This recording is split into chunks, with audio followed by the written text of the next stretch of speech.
What's going on, guys? I'm Steve. Welcome back to the channel. Welcome back to another 7 o'clock premiere. If it's your first time stopping by the channel, hit that subscribe button. Trust me, you won't regret it. You're a returning subscriber. As always, guys, welcome back, and I do appreciate the support. As you can see, we didn't change the studio around because my wife, Tony, shout out Tony, is filming her second episode of Sinister Intent, the true crime channel that I blessed her with, and she's taken off since taking over the videos.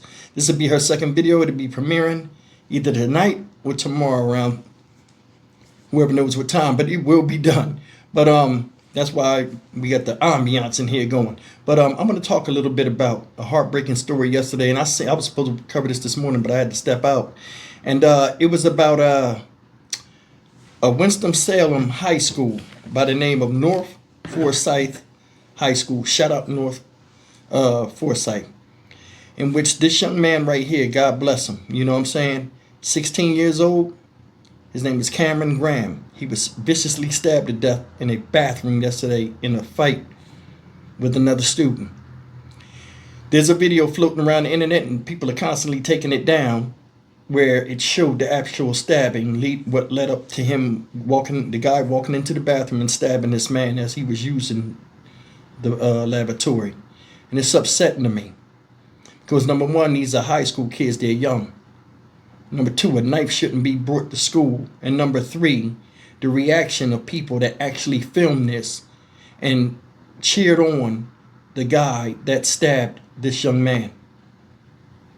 When will this end? It's heartbreaking that children now have an appetite for destruction and violence and just a bloodthirsty. It's just, man, this is bad, y'all. This is bad. Let's go into this real fast. From WXII 12 News, this is breaking news. We're following breaking news right now out of Winston-Salem. An emergency response at North Forsyth High School right now. We know Forsyth County Emergency Services is confirming it's responding to North Forsyth High School, and there is a heavy police presence there. This is near the area of Chatillon Drive and University Parkway, and we are working to learn more details. We have several crews on scene. We're going to start with our Bethany Cates, who is at North Forsyth High School right now. Bethany, what can you tell us? Yeah, Lindsay, just like you said, a big police presence right now. I'm going to kind of take a step out of the way so you can see 1, 2, 3. They just started to close those gates because there were people running up here. Could be family members, not too sure on who the individuals were, but there are a lot of parents trying to see if they can get to their kids. But right now, police are just kind of letting the public know that they're still working to find out those details. Like I said before, there's people walking across the street, parents out here just trying to figure out what's going on. But as for now, that's all we can kind of tell you. We're still working to get the details, and we're out here to bring it to you as soon as we find out. For now, I'm live in Forsyth County. Bethany Cates, WXII 12 News. All right, Bethany, thank you. Again, we're monitoring the situation on North Forsyth High School's campus. We don't have the details of what's happening, but there are agencies, multiple agencies and first responders on the scene, and we have multiple crews and team coverage at noon. For now, we're going to check in with Wanye Reese, who is also on North Forsyth's campus for us right now. And Wanye, what are you seeing? Hey, Lindsay, we got here about 10 to 15 minutes ago. We're not going to be here long because the police are now asking us to leave. But right across the street, you can see this heavy police presence right here at North Forsyth High School. About 5 to 6 police cars out here right now. Just maybe about 5 to 10 minutes ago, there were multiple family members out here. We believe there to be. Once again, we're not sure what's going on, but there were family members out here. That's what they said that they were. And they were yelling and shouting, trying to get some answers as to what is going on. Since I've been out here within the past 10 to 15 minutes, there's also been people from the public, parents out here also gathering, trying to find some answers to see what is going on.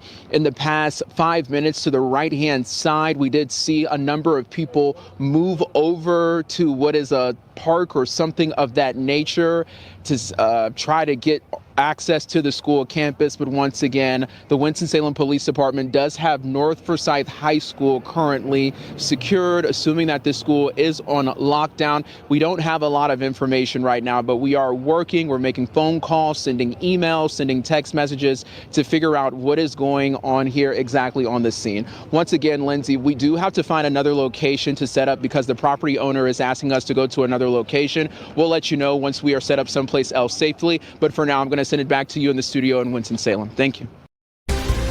A community is in mourning after one student was killed and another hurt in a stabbing at North Forsyth High School. The sheriff's office confirms there is no ongoing threat to the community. Sheriff Bobby Kimbrough says at 11:04 Tuesday morning, a school resource officer radioed that he needed, quote, all hands on deck. He said there was a fight between two students and there was a loss of life. Deputies confirmed this was a stabbing.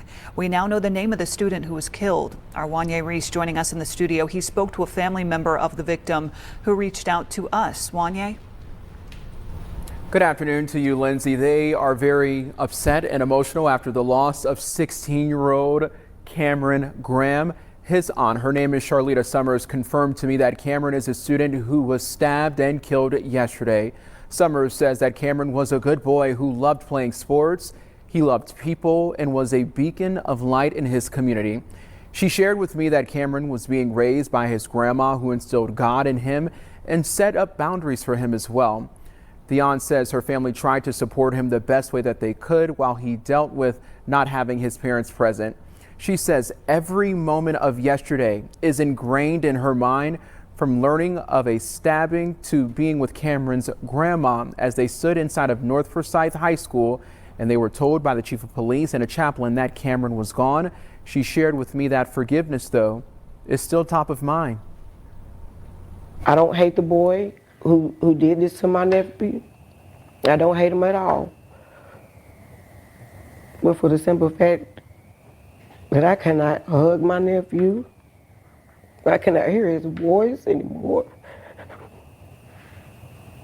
I can't feel his touch. Jesus.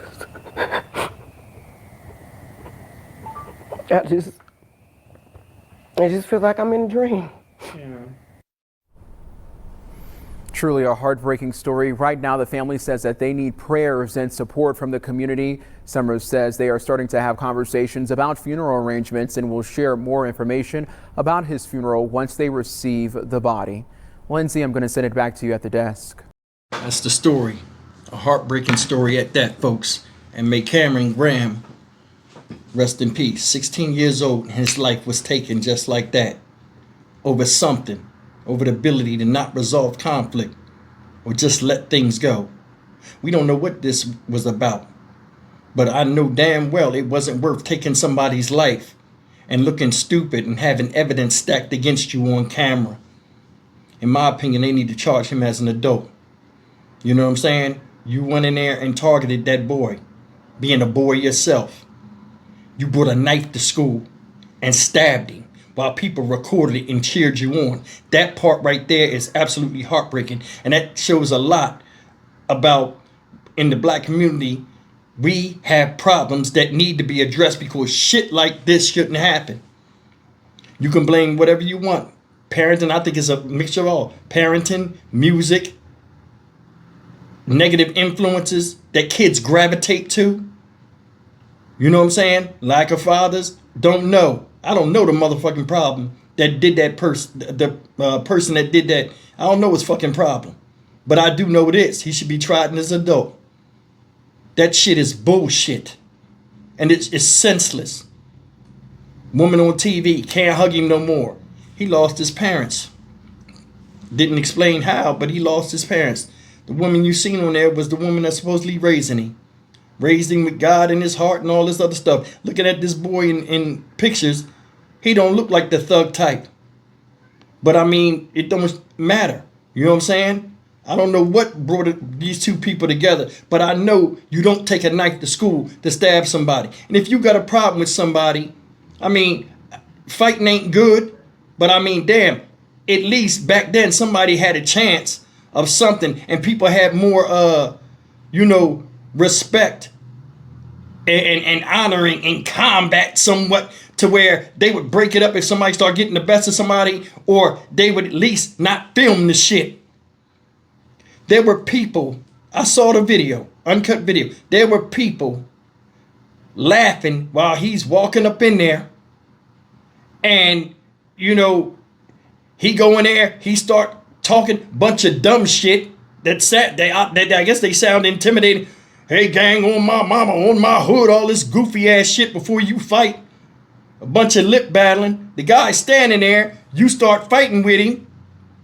You know what I'm saying? And all of a sudden you pull a knife out, people telling you, kill him, kill that nigga, all this kind of stuff. This is what we do now. This is what we do. This is a problem I have out here where, you know, motherfuckers want to run around here and, oh, Steve, on your channel, you don't never say nothing about white people. Maybe you need to watch long enough, because on my channel, everybody motherfucking gets it. You know what I'm saying? If you want somebody to go and placate to you and shit on all these other races and not talk about the problems we have that keep us last in the fucking race in America, then you go over there and let them placate to you. I'm not going to do that. This shit hurts me. He's not coming back. He's not. He's a human being. He had purpose. He had potential that's unrealized. And he mattered. Just like the boy that stabbed him. Why not talk about it? You know what I'm saying? Because I'm going to tell you something. The problem the boy had that stabbed him started long before they even knew each other. It started at home. Started with what he's seen in his life. Started with what influenced him. Started with what he listened to, music-wise, movies. It's bigger than that. Stuff always happens. And then, you know, you talk about it after it's over to where, oh, it's a shame and isn't that? Yeah, but it's preventable. It's preventable. Anytime you have a child, it's up to you to put the right things in him, whether it's food physically and food mentally. And a lot of people ain't getting the nourishment they need as children coming up. Now, every parent ain't the best parent, but damn, we all know the difference from right and wrong. Teach it to your fucking kids. His death killed a lot of people that cared about that boy. And it also killed people that cared about the one that stabbed him. And that's the problem. That's the problem we have out here, where nobody thinks about that before they do. And we see grown-ups doing that now. Everybody losing their shit. Nobody want to look bad. Everybody want to be a tough guy. Yeah, well, tough guys is where this kid's going right now. And when you go to prison, everybody that's tough, a lot of times that's a fucking front. I went to prison. I was in prison with people that were like drug kingpins in other countries. And they would cry because they couldn't get a visit. The simplest things taken away bring any man to his knees. You ain't got to go out there and prove you better than bad to a kid when you a kid yourself, because you don't even know what life's a fucking about. And all them people cheering you on and rah-rahing you to kill somebody, now you locked up and they ain't calling you.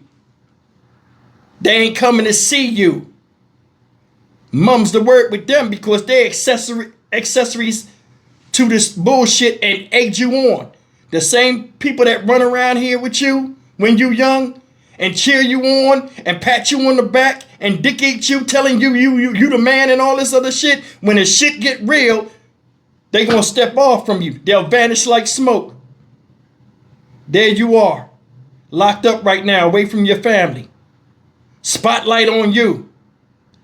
Got to go in front of a bunch of people that don't give a damn about you. And a lot of times they see you as a stereotype that you played yourself into, with blacks killing blacks and being violent and belligerent and all that other shit. And that video, guarantee you, that's going to be played in court in front of your family and other people's family. You wanted to be cool in front of your friends that put batteries in your back and wound you up, and you just went. Told you all gas, no brakes. And the same people that's pushing you along and telling you to hit that gas pedal is not going to crash and burn with you. That's all I got to say about it. May this young man, Cameron Graham, rest in peace. Prayers and condolences to his family. It's upsetting, y'all. It's upsetting. We have problems. We need to rip the Band-Aid off this shit. And it ain't just with black folk. It's everybody. Everybody's losing their shit nowadays. And that's the part that's scary. That's the part that's scary. Stock Market Steve for the damn, I can't even talk. Dynamic Reason channel. As always, like, comment, share, and subscribe. Check out Tony's channel, Sinister Intent. Go over there and subscribe. Link in the description box below. See you in the next video. Take care.